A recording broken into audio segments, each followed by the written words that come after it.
Hey folks, in this video we're going to cover lesson 1.1, day 2, in which we're going to talk about probability and calculating distance and midpoint between 2 points. There are many different ways to describe probability. One of the ways that comes to mind for me is describing probability as the likelihood of an event happening.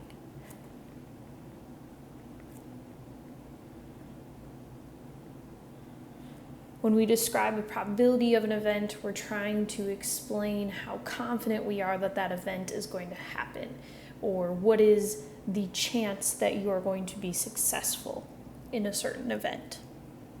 When we set up probability mathematically, we're going to set it up as a ratio, a fraction. The notation for probability is a capital P and then a parentheses. And inside the parentheses, we put a short description, usually just a word or two, of the event that we're describing the probability of. For the ratio, like I said, we're going to have a fraction. In the denominator of this fraction, we're going to put the total number of outcomes, or the total number of trials.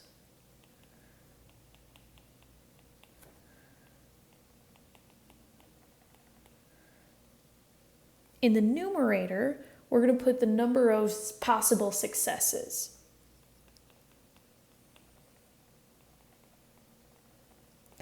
And what determines the success will be dependent on what it is that we're finding the probability of.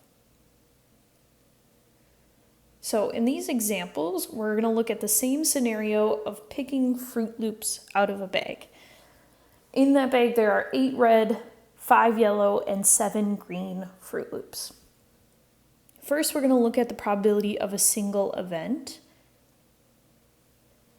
And we're going to look at selecting just one loop, and we want to know what is the probability of that Fruit Loop being red.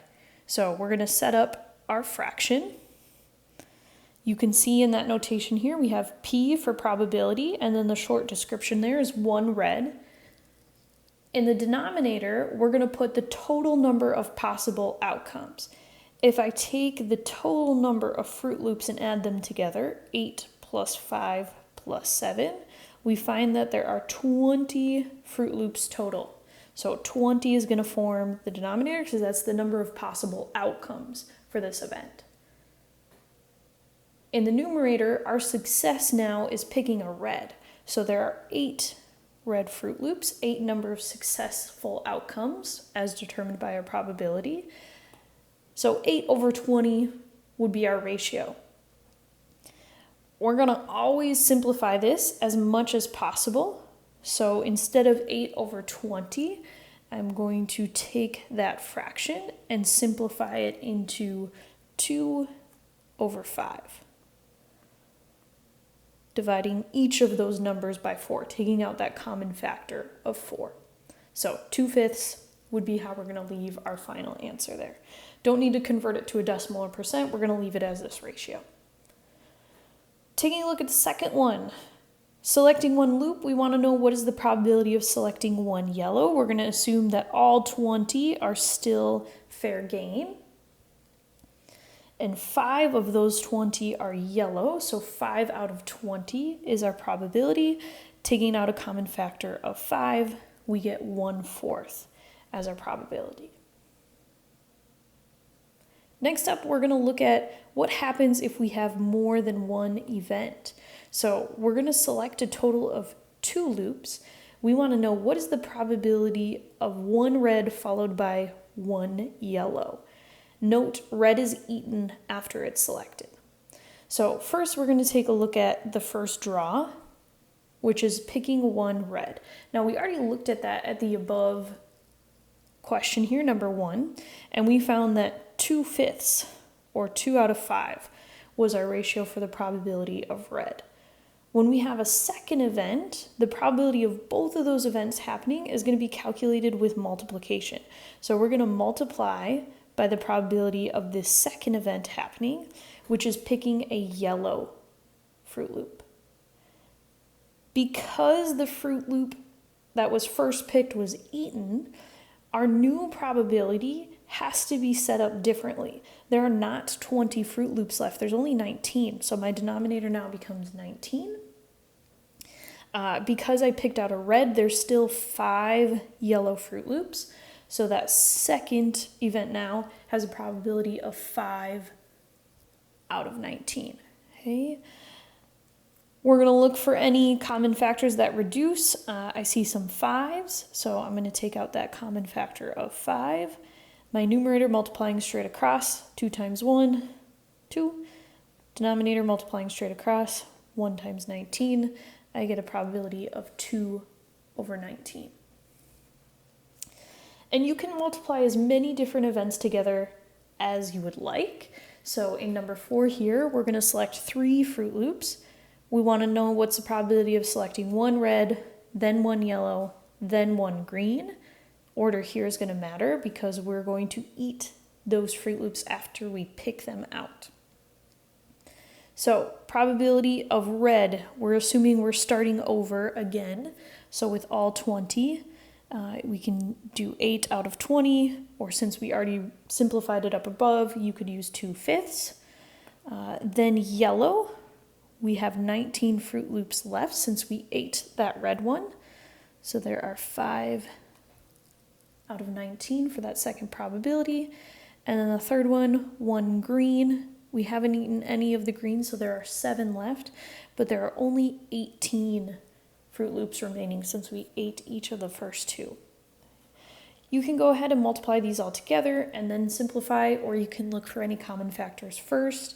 I know already that this first one, 8 over 20, is going to simplify to 2/5, taking out the common factor of 4. I can also find these 5s now are going to simplify, as well as this common factor of 2 with the 18. So taking out a common factor of 2. So across the top now, my numerator is just 7. 19 times 9 is going to give me a total of 171 for the denominator. Next up is finding the distance between 2 points. This might be a formula you have memorized, but if you don't, where this comes from is actually the Pythagorean theorem. If I sketch a triangle here, I can create a right triangle. I'm going to call these 2 unknown sides A and B, and what I'm trying to find is this hypotenuse of the triangle.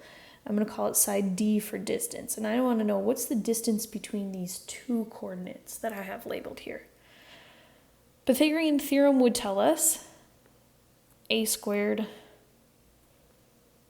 plus b squared is equal to d squared. And if I want to solve for d, I'm just going to take the square root of both sides. And I get the square root of a squared plus b squared.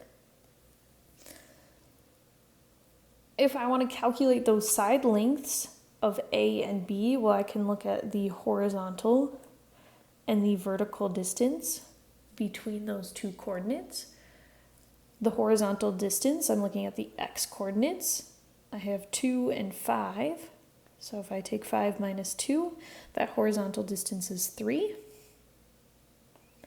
Taking a look at the vertical distance, the y coordinates, 9 minus 7 gives me 2. So if I wanted to calculate the distance between these 2 points, I would take the square root of 3 squared plus 2 squared. Using PEMDAS to simplify, I get the square root of 13. And we're going to leave this in simplified radical form. We're not going to convert it to a decimal. We can use this same idea to create the generic distance formula. You can always generate this from scratch if you don't memorize it. That distance formula is going to be the square root of the horizontal distance squared. So we're going to take the difference of the x coordinates squared plus the vertical distance squared. So take the difference between the y coordinates and square it.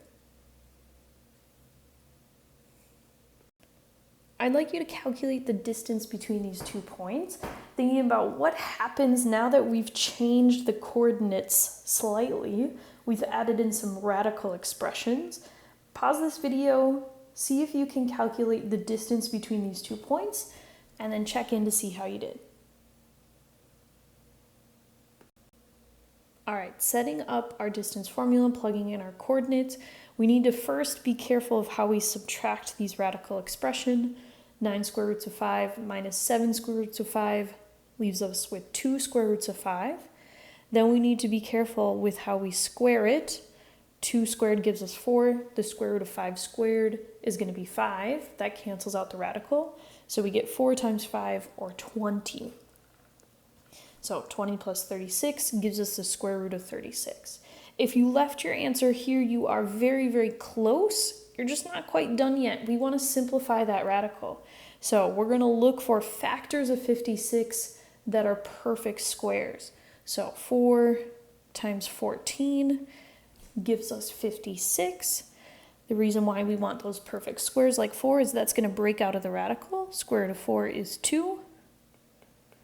2 square roots of 14 is going to be our final answer.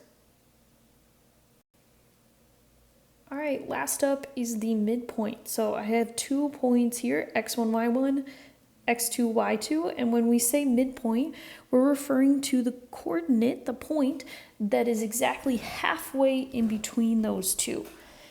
And when we say point, we always want to leave our answer as an ordered pair. So I'm going to call this x3, y3.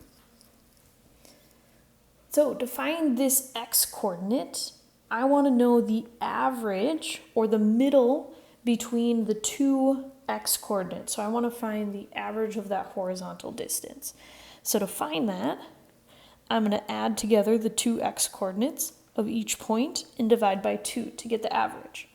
Similarly, for this vertical coordinate, the y coordinate, y3, I'm going to take the sum of the two y coordinates and divide that by 2. So we're going to take the average out of each, the horizontal and the vertical distances. Taking a look at this example, our x coordinates are the square root of 12 and the square root of 75. So I'm going to divide those by 2. The y coordinates are 6 and 8, a little bit nicer to work with. So we're going to take the average of those, add them up, divide by 2. So keeping with the y coordinates, 6 plus 8 gives me 14. So that's going to be 14 over 2. The x coordinates, as they're currently written, we can't add them together because they're not the same radical. Square root of 12, square root of 75, we can't add them together. So let's take a look at those and see if we can simplify them so that we can add them together. Square root of 12 is not simplified because I can find a perfect square that's a factor of 12. Square root of 4 times the square root of 3, that gives me 2 square roots of 3. If we're lucky, we'll end up with a square root of 3 over here. 75 is 25 times 3. Square root of 25 is 5, so I get 5 square roots of 3. So 2 square roots of 3 plus 5 square roots of 3 gives me 7 square roots of 3. And we're taking the average of that, so we're going to divide by 2. Here, the last step in simplifying, 14 over 2, we can simplify into 7. So we have a nice y-coordinate of 7. The x-coordinate here is as simplified as we can get. So we have our ordered pair xy coordinate for the midpoint between these 2 points.